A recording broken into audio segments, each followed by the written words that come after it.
are many children's nursery rhymes which seem to apply to grown-up people as well. For instance, some like it hot, some like it cold, has caused an argument 20 years old in the home of Fibber McGee and Molly.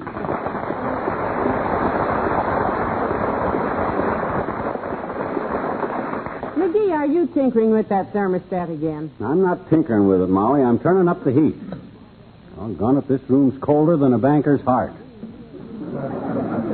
McGee, I don't think you're actually cold at all. I think it's just your imagination. Oh, imagination, eh? I suppose it was my imagination when I got up in that walk-in icebox you call a bedroom and had goosebumps so big I had to shave each one separate. Oh, now, McGee, And I suppose it was imagination when I sat down to breakfast and didn't have to chew my bacon. I just put it between my teeth and chattered it to pieces. Oh, now you're Why, my gosh, even that picture of Aunt Sarah on the piano there. Why, when I looked at that a while ago, she shivered. You always did have that effect on Aunt Sarah, dearie. Well, it's mutual. Well, anyhow, I hope you're happy at last now that you've turned the furnace up. Yeah, it is getting a little better in here now. I called the furnace man and asked him to check the furnace and see if he can make it hotter. You didn't? Yeah. It'll probably be spring before he gets here, though. Them guys are like plumbers. Which you call them plumbers on account of they plumb forgot you ever called them. Well, I don't like to say this, dearie, but I think I can tell you why you stay cold and I stay warm in the same room. Why? Because I move around and do the work while you sit there like a king. Oh. You'd keep warm, too, if you'd ever condescend to get up off your royal rusty-dusty. Now, just a darn minute, kiddo. Name one thing you do around here that I don't do. I make the beds. I sweep the floors. I cook the meals. I beat the rugs. I wash Please, Molly, please. When I ask you to name one thing, just name one thing. Hey, I think I'll call that furnace man again. Hand me the phone. Thanks. Hello, operator. Give me the furnace man. His office. Is that you, Mert? Oh, dear. How's every little thing, Mert? Tis, eh? What's say, Mert? Your boyfriend at the air base. Testing a jet and like to got killed, did he? Heavenly days. What did he do? Crash a plane? No, he was putting a new nozzle on the drinking fountain and the water went up his nose.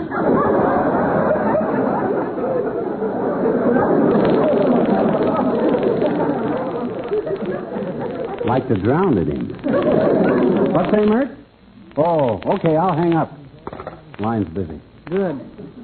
Well, it's starting to warm up in here now, kiddo. You feel it? Feel it? Do I feel it? This room is getting hotter than a fry cook's knuckles. Oh. Well, this is the way I like it, Molly. Well, if this is what you like, why don't you go to Africa and live with the Hottentot? For your information, Mrs. McGee, a man can like it hot whether he's a Hottentot or not. I'm no Hottentot hotshot, but I've liked it hot since I was a cotton-topped cotton. Any spot that ain't hot is a rotten spot, so it's cotton hot. If you want to make a hit, give me some heat. But if you don't give a hoot about making a hit, shut off the heat and hand me my hat, and I'll be going like a shot to get the heat. I ain't got any red hot Hottentot hat.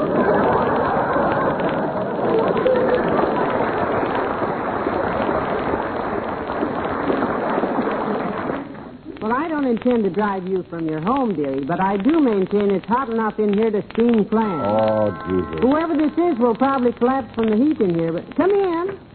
Oh, it's Dr. Gamble. Good morning, Doctor. Good morning, my dear. And a brief bow in your direction, Poison Puss. Same you, bag britches. And close that door. You don't have to act like you were raised in a barn just because you're built like one. Sorry. What's with Prince Charming this morning, Molly? He has all the tender sweetness of a black widow spider. Well, we've been having a little discussion about the temperature, Doctor.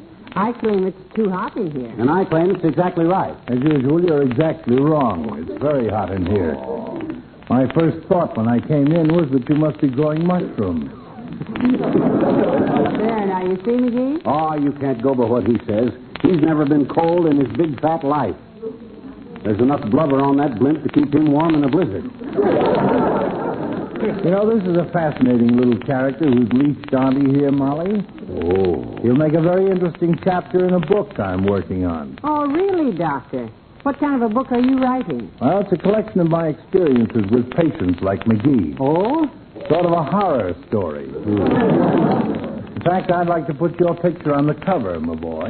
Oh, fine. What you going to call the book? I'm calling it Patients That Try My Patience. Or, It Shouldn't Happen to a Doc.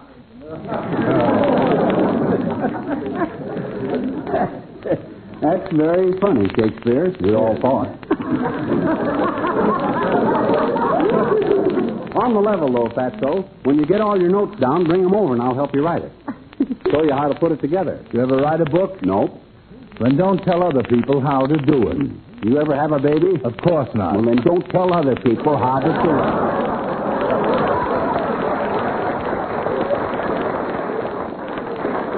Hey, wait a minute, Molly. What are you doing to that thermostat? Turning it down. Oh.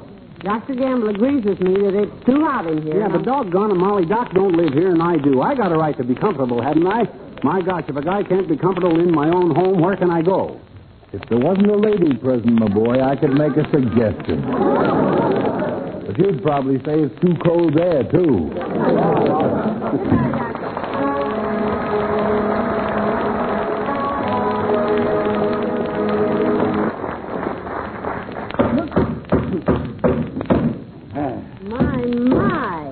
What a racket. What are you building, McGee? I'm not building anything. Then why all the hammering? What are you doing? I'm just driving these nails into this 2x4. Why? I hoped you'd ask me that, kiddo. I'm trying to warm myself up, that's why. Now, that's all in your mind, dearie. You just relax. This room is very cozy. Cozy my ice-cold clavicle. I'd be froze stiff if I hadn't put on all these extra sweaters and stuff. Say, you are all bundled up, aren't you? Yeah. What's that thing sticking out between the two sweaters? Oh, I don't know. I found that in the bottom drawer of the dresser. Heavenly days, my dotted Swiss camisole. Ain't much help, but I'm going to keep it on until this room gets to... Come in. Well, hello there, Mr. Wimple. Hello, folks. Hi, Wimp. Hey, close that door. I don't want the 1 degree of temperature we got in here to leak out. I'm sorry, Mr. McGee. I came by to ask you... Now, hold it, Wimp. Before you go any further, tell me this. Molly says this room is just right, and I says it's too cold in here. What do you say? I do find it a teensy bit cold, Mr. McGee. Attaboy, I'll turn up the thermostat. Oh, no. Well, Wimp's our guest, kiddo. Can't let a guest stand around until you have to defrost him. There. Oh, that feels better already. Now I can take this stuff off. You know, I don't understand this, Mr. Wimple. Are you cold when you're at home, too? Oh, no, Mrs. McGee. When I'm home, Babyface always makes it hot for me. I'll bet she does. What do you want to ask me, Wimp? Well, I was out taking pictures of birds with my brownie, and I saw a nest of warblers in your hedge. May I take a picture of them? My goodness, you don't have to ask permission for that. Well, I thought I'd better. They're Mr. McGee's warblers, and I'm not the kind of a man who gets familiar with another man's warblers. Well, sure, Wimp. Take all the pictures you want. Oh, thank you. These are pink bosom warblers, which are much rarer than the blue bosom warblers. Not so many of them, huh? No, I have a theory that the pink bosom warblers are rarer than the blue bosom warblers because there are more warblers with blue bosoms.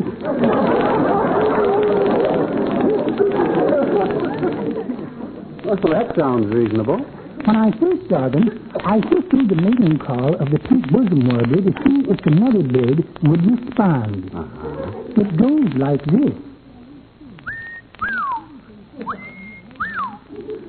Did she respond, Mr. Wimple? No, but a blonde who went by gave me her name and phone number. She must have been a bird lover, too. Yes, sure, you can always spot them. Well, I'll take my pictures now, and Mrs. McGee, I have a little confession to make. A confession? Yes. It's not really cold in here. No? I just said so because it's such a treat to disagree with a woman and not get slugged. So long.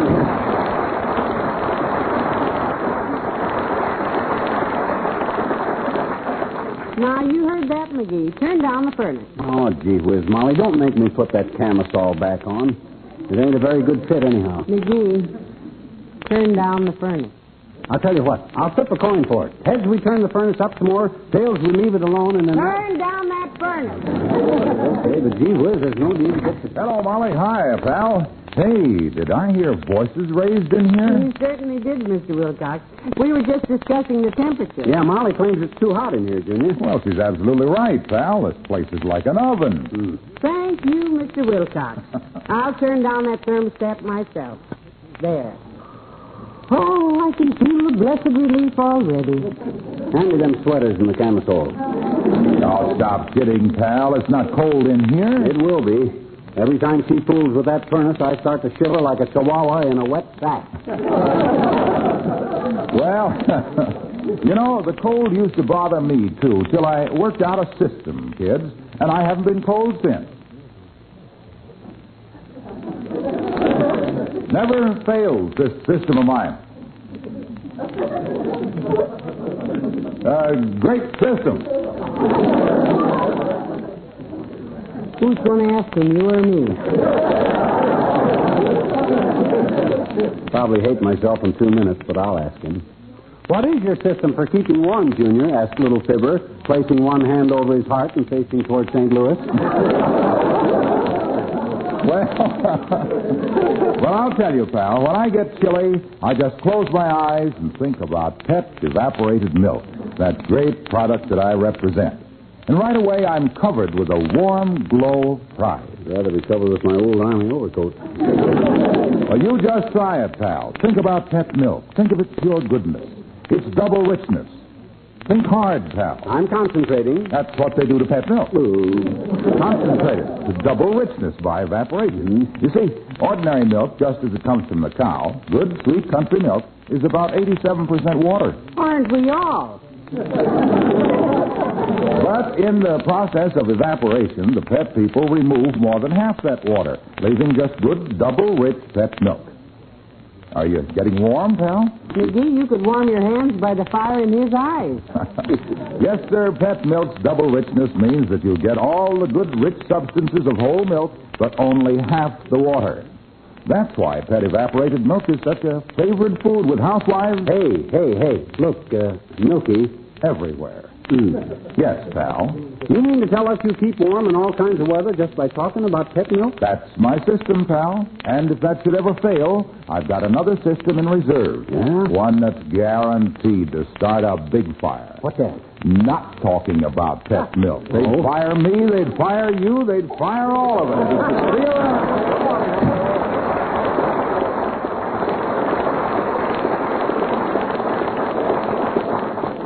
Well, did Mr. Wilcox's system help you any, dearie? You any warmer? No, but that don't matter. If you want it cold, I ain't going to say another word. I'll just sit here quietly and suffer.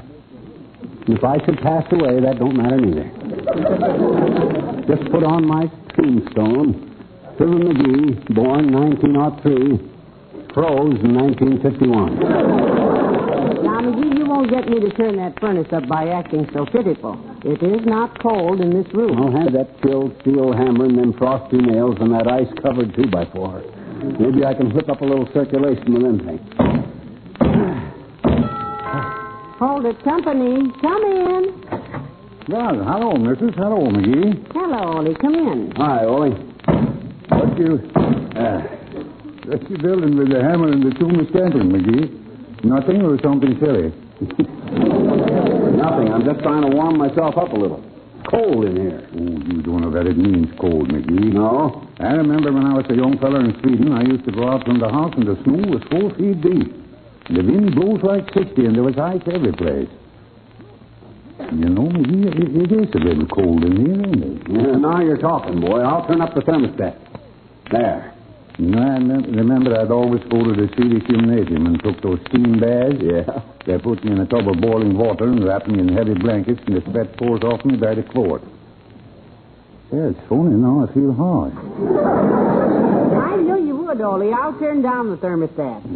There. And I'd go back home through the street where the ice is all around, and the snow by now is 6 feet deep, and the winter wind is blowing like the dickens. Now, I'm cold again. Good. I'll turn up the heat again. There. And you better stop, boy, before we wear out the thermostat. Better go now anyhow, McGee. Now, you stopped by with a message from the Elks Club. Oh? Some of the fellas are having a little party Wednesday night down there, and they say only one fella in the whole club can make it a big success. That's McGee. Oh. Well, that's mighty nice of them to say so, Ollie. You can count on me, boy. Good. What do they want me to do? Stay home. So long, folks.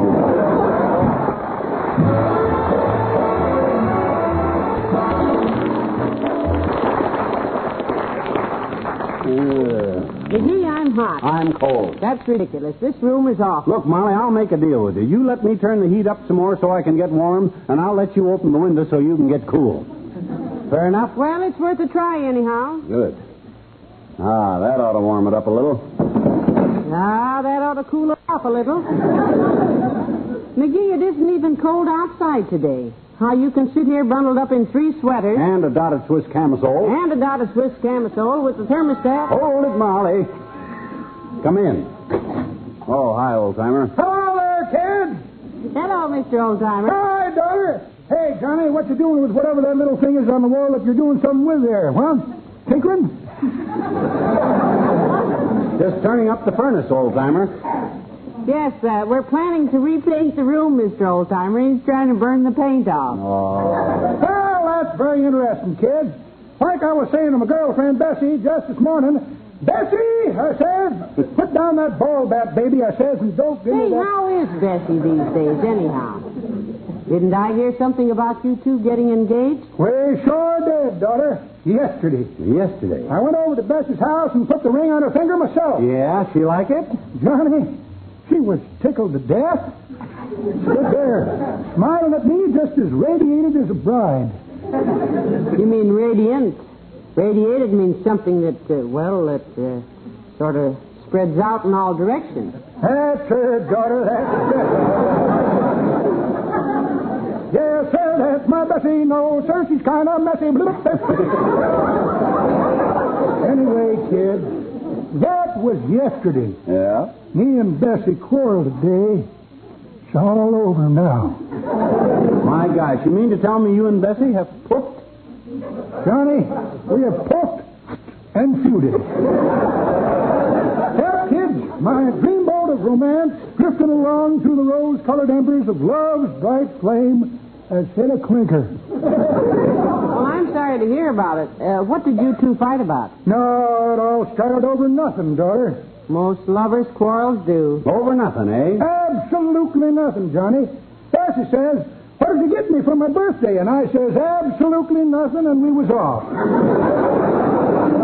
Oh, dear. And after you just given her a ring, too. She says our engagement is over, and she yanked the ring off of her finger and swung it right in my face. My gosh, what did you do? What could I do, Johnny? I picked it up and put it back on my cigar. So long, kid. So long.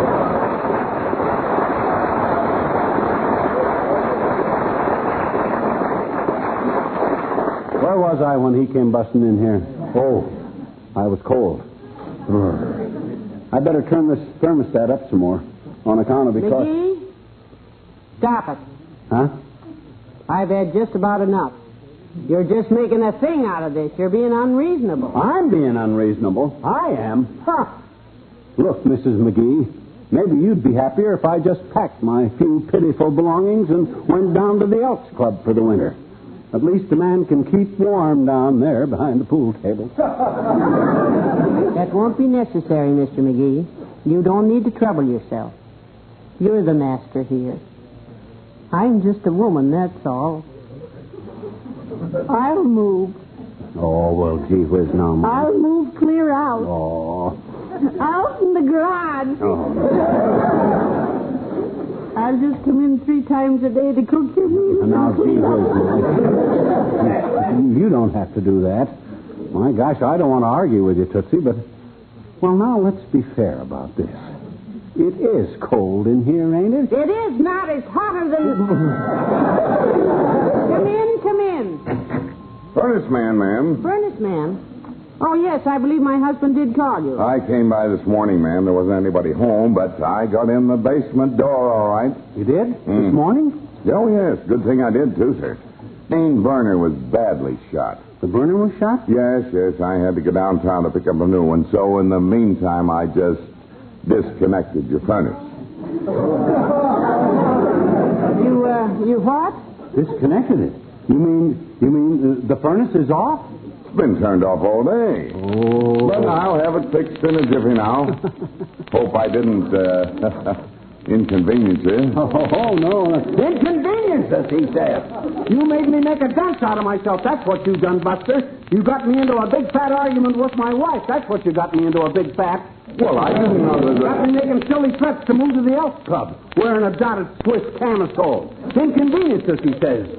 You know what I got a good notion to do, Molly? Poke him in the nose? No.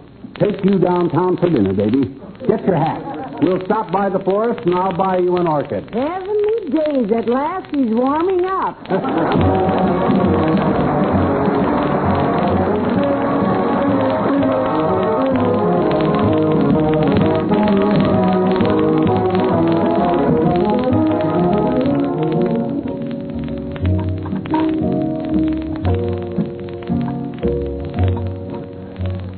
That was a wonderful dinner, McGee. Your steak okay, Mom? Everything all right? Oh, perfect. What you going to have for dessert, kiddo? I want some ice cream. Something cold.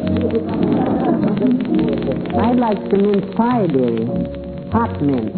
Oh, no. Let's not get into that again, baby. We'll compromise. What do you mean? Waiter. Yes, sir. 2 hot mince pies, a la mode.